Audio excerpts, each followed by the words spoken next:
전기차가 중국을 파괴한다는 말은 각 종사자들의 마음에 가시처럼 박혀 있습니다.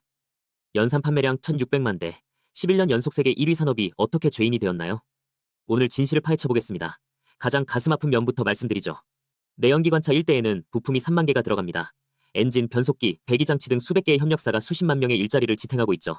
전기차는 배터리, 모터, 전장 제어라는 세 가지 핵심 부품만 있으면 되고 부품 수는 약 1만 개로 줄었습니다. 엔진도 변속기도 배기관도 사라졌습니다. 기술의 발전으로 보이지만 현실에서는 대규모 공장들이 생산을 줄이거나 문을 닫고 있는 것입니다. 수많은 현장 근로자들이 중년의 실업자가 되었습니다. 이는 단순한 직무 전환이 아닙니다. 중국자동차공업협회 데이터에 따르면 내연기관차 산업에서 직접 고용된 인원은 2천만 명을 넘어섰고 간접적으로 창출된 일자리도 5천만 명이 넘습니다. 지난해 포드는 7,600명을 감원한다고 발표했고 토요타는 2030년까지 약 1만 3천 개의 직위를 축소할 계획이라고 밝혔으며 그중 넷이 내연기관 부품 부문입니다. 한 세대 전체의 기계공학 종사자들이 시대에 버림받은 기술을 안고 마주해야 하는 무력감을 겪고 있습니다. 유지보수 및 AS 시장은 더욱 심각합니다. 오일, 변속기 오일, 연료 필터 같은 소모품 시장이 지속적으로 위축되고 있어 내연기관차에 의존하던 정비소들은 큰 타격을 입고 있습니다. 사업 규모는 눈에 띄게 줄어들고 있습니다. 20년을 일한 베테랑 기술자 중 일부는 가게를 닫고 배달 서비스를 이용하며 생계를 이어가고 있습니다. 그는 단순히 차가 바뀐 게 아니라 자신만의 생활 방식까지 함께 변했다고 말합니다. 가격 전쟁 이야기를 해보면 신차가 출시되자마자 가격이 폭락하고 적자를 감수하면서 점유율을 확보하려는 전략이 주를 이룹니다. 안정적으로 수익을 내는 브랜드는 손꼽힐 정도입니다. 2026년 1분기 데이터는 더욱 충격적입니다. 자동차 제조업의 영업이익률이 3.2%로 역사적 최저 수준으로 떨어졌고 비아디 딘브이드의 순이익은 전년 대비 55% 감소했으며 창하는 74%나 줄었습니다. 리샹은 흑자에서 적자로 전환되었습니다. 자동차 회사가 돈을 못 받으면 공급업체는 급여 삭감과 감원을 단행하게 되고 이런 악순환의 고리는 연쇄적으로 퍼져나갑니다. 결국 모든 근로자의 어깨에 부담으로 남았습니다. 다행히도 2025년 6월 국무원이 중소기업 대금 지급 보장 조례를 발표했습니다. G7의 주요 자동차 회사들이 결제 기간을 60일을 초과하지 않겠다고 약속했습니다. 올해 2월까지 중국자동차공업협회 조사 결과에 따르면 주요 회사의 평균 결제 기간은 54일로 줄어든 것으로 나타났으며 작년보다 약 10일 단축되었습니다. 또한 차량 사용 비용 측면에서도 배터리 성능 저하는 큰 문제입니다. 몇 년 사용 후 주행거리가 현저히 줄어드는데 하얼빈 공과대학 실험 데이터에 따르면 기온이 영하 15도로 내려가면 주류인 리튬인 산철 배터리의 용량은 38% 감소하고 3원 리튬 배터리는 29% 감소합니다. 여기에 난방, 시트 히터 등 전력 소모까지 더해지면 실제 주행거리는 절반으로 줄어드는 것이 일상화되었습니다.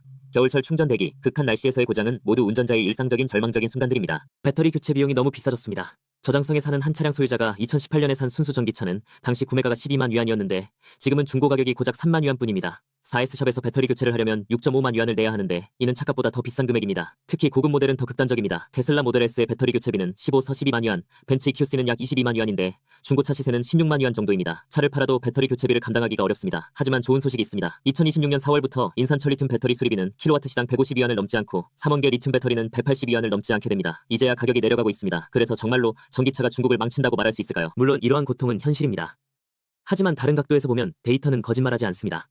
2025년 중국의 신에너지 자동차 생산량과 판매량은 각각 1662.6만 대, 1649만 대에 달해 전년 대비 29%, 28.2% 성장했습니다.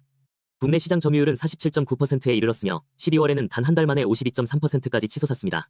글로벌 시장 점유율은 68.4%로 4분기에는 72%에 근접했습니다.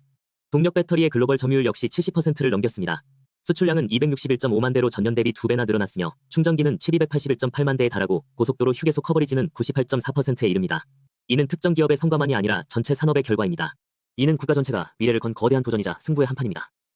포그세는 이미 1992년에 신에너지 개념을 제시했고 2009년에는 천대 시범 프로젝트가 시작되었습니다. 15년 동안 변함없는 전략적 결단력이 오늘날의 기술적 역전을 가능하게 했습니다. 과거 서방 전문가들은 도면만 주면 엔진을 만들 수 없다고 했지만 이제는 그들이 중국의 배터리 기술에 대해 우려하고 있습니다. 유럽이 관세를 부과하고 미국이 조사를 벌이는 것은 본질적으로 같은 논리입니다. 즉, 경쟁에서 이길 수 없으면 규제를 이용해 막겠다는 것입니다. 국제에너지기구 빈규 전기차 공급의 90%는 중국 기업에 의존하고 있습니다.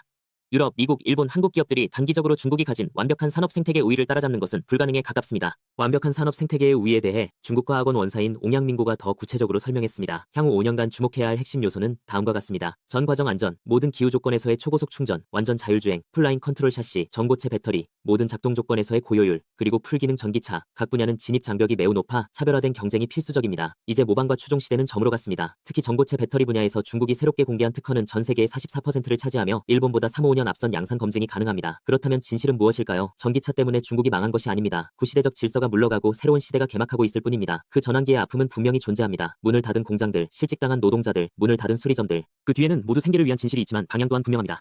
우리는 남들이 50년이나 걸려가는 길을 15년에 단축했습니다. 기술적 제약에 묶였던 시절에서 이제는 다른 나라를 그 제약에 빠뜨리는 단계로 올라섰습니다. 산업 업그레이드는 결코 가벼운 사교나 침묵 도모가 아니며 반드시 누군가는 대가를 치러야 합니다. 하지만 아픔을 두려워해 멈춘다면 그것이 진정한 파멸입니다. 길은 수리 중이고 다리는 건설 중이며 단지 시간이 필요할 뿐입니다. 이 전환기에서 누구나 비용을 지불하지만 동시에 모두 혜택을 누립니다. 한 국가의 가장 큰 용기는 실수를 하지 않는 것이 아니라 모든 사람이 의심하고 반대할 때 미래를 걸고 나서는 것입니다. 실수를 하지 않는 것이 아니라 모든 사람이 의심하고 반발할 때 미래를 걸고 나서는 것입니다. 중국의 신에너지 길은 매우 험난했지만 확고한 의지로 걸어왔습니다. 매번 산업구조 조정이 일어날 때마다 일부는 도태되지만 또 다른 일부는 성공합니다. 거센 물결을 탓하기보다는 파도의 정점에서 단단히 서 있는 법을 배워야 합니다.